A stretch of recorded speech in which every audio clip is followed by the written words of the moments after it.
حكايتنا النهاردة عن الزراعة في مصر القديمة. مصر هي أول من عرفت الزراعة. ظهرت الزراعة منذ بداية العصر الحجري الحديث.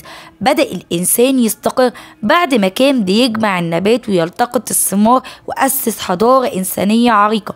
وده كله بفضل نهر النيل اللي كان بيجي كل سنة بالفيضان وبيكسي تربة مصر بالطين.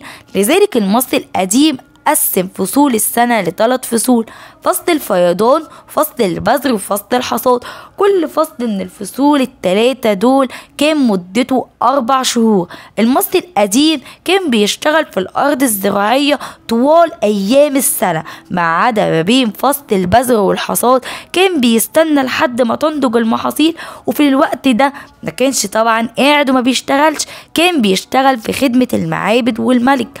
أما هنيجي عن الأراضي الزراعية، كانت مملوكة للدولة، والمصري القديم كان بيعمل في الأراضي دي بنظام الأجر. طريقة الزراعة: أول حاجة بيعزق الأرض الزراعية بالفيس بعد ما تكون مية الفيضان بدأت تنحصر.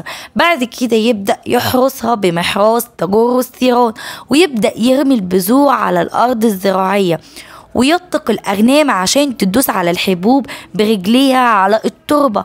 يلاحظ بقى بعد كده المحصول بتاعه لحد ما ينضج ويبدأ يحصده بمنجل.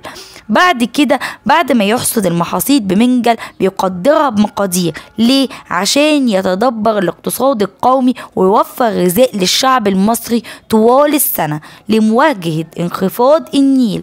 بيبدأ بعد ما يحصد المحصول ينقل المحصول للأجران بالدواب. بعد كده يبدأ يفصل الحبوب عن القش ويخزن الحبوب بتاعته في شون بعد ما يكون كيلها العمال. المصريين القدماء كانوا بيزرعوا الحبوب زي القمح والشعير والعدس والفول والحمص والبزلة والحلبة، والخضروات زي الخس والبصل والثوم والكرات. وعرف برضو زراعة الفواكه زي الجميز والتين والعنب والزيتون والرمان. استعمل المصري القديم برضو آلات زراعية زي الفاس والشادوف والجرار. وارتبطت حياة المصري القديم بالزراعة، وده جعله ان هو يقدس آلهة كتيرة زي هابي رب النيل، وأوزير رب الخضرة والثمار، وسخمة ربة الحقول، ورينوت ربة الصوامع والغلال، وسكر ومين للإنتاج والوفرة. كان للزراعة دور كبير في تكوين أخلاق المصريين القدماء، واللي هيخترق هذه الأخلاق يعتبر عمل كبر من الكبائر وأثم، ولازم يتبرأ منها يوم الحساب. هنلاقي عندنا المصريين القدماء صوروا الملوك وهم بيقوموا بشق القنوات والترع، وأكبر مشروع زراعي هو شق قناة الملك سنوسرد الثالث، وده كان في عصر الأسرة ال12 بالدولة الحديثة. ربط النيل بالبحر الأحمر وأضاف أراضي زراعية على جانب النيل.